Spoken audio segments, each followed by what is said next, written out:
This is a segment that Harold doesn't want to be a part of. He actually is being forced to sit there. He doesn't want to get in trouble by any fan that's like, I can't believe we didn't make your top 5 list, Harold. You are worried about that. Oh, I've seen it happen. Trust me. I traveled with Joe Buck. Oh, that poor guy. He hates every team, doesn't he? No matter what he did, it was his fault. All right, well, what we're going to do here is actually use a lot of numbers to try to help us navigate our way to the answer. Which fan base is the most impactful, because these fans aren't going to be in any of these ballparks for the 2020 season. Look at this number. Largest differential in home and road winning percentage. This is just last year. The Cubs were impacted by the Loyals. They had a .630 home winning percentage, barely over 400 on the road. They blew everybody out of the water. Rockies second, Stros, Rangers, and then the Dodgers fifth. Now, I want to look at attendance, but in a different way, because not all ballparks are gigantic. Okay, Fenway doesn't have 50,000 seats, so this is highest percentage of attendance capacity filled. And last year, the Cardinals, St. Louis, had almost 98% of that ballpark was filled. Red Sox 2, Cubs 3, Dodgers, we see them again, and then the Brewers. Now, I wanted a larger sample size, since we're borrowing the shredder from Brian Kenny. I like saying larger sample size. The last 5 seasons in terms of differential in home and road winning percentage. The Phillies are number 1, barely ahead of the Dodgers, who we see again. The Orioles, they're the Yankees, and the Cubs reappear.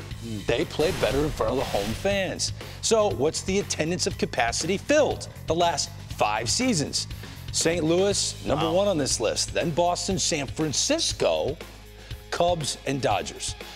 So we threw in a couple other factors, but I didn't want to bore our audience. Maybe I already did. Are we your audience? So thanks, self-evaluation. Thanks to the shredder. This is the shredder's list, not Harold Reynolds, although some of you will probably get mad at him on social media. That's anyway. okay. The top 5 most impactful fan bases in the sport, according to the shredder. Number 5, it's the Bronx, Yankee fans. At number 4 most impactful fan base, I know you're going to be upset, Yankee fans, but the Red Sox are ahead of you. The Boston faithful are 4th. They impact their team at home more than anybody other than these 3. Yes, the Northsiders. The Chicago Cubs play better there at Wrigley Field. The fans have impact. They have a better winning percentage at home. Number 2, the St. Louis Cardinals. St. Louis fans love their team, almost a sellout each and every game. But number 1, there is no East Coast bias here, folks. It's Dodger fans. Wow. As of right now, the most impactful fan base in the sport belongs to Dodger Blue. Another look according to Brian Kenny's shredder. This is very scientific stuff. Well, this is fun.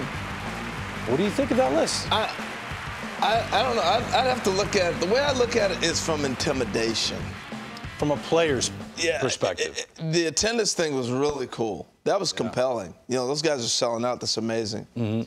St. Louis fans are really nice and polite. They show up in the groves, as the numbers say, but it's not intimidating. Are you saying the fans can intimidate a player from the other team? Absolutely. Oh. So what would you say if you had to make a list of the most intimidating fan base?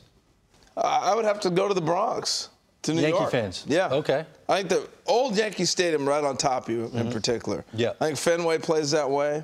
The venue has a lot to do with it. The setting. Are they right on top of you? Well, you agree with that? Yeah, Wrigley Field could be like that, too. I mean, the fans are fantastic. Very rarely even boo their hometown players. But it's a little intimidating. That whole experience of getting to Wrigley Field and kind of finding the door to get in. And well, maybe it's not about the opposition. Maybe it's about the home team.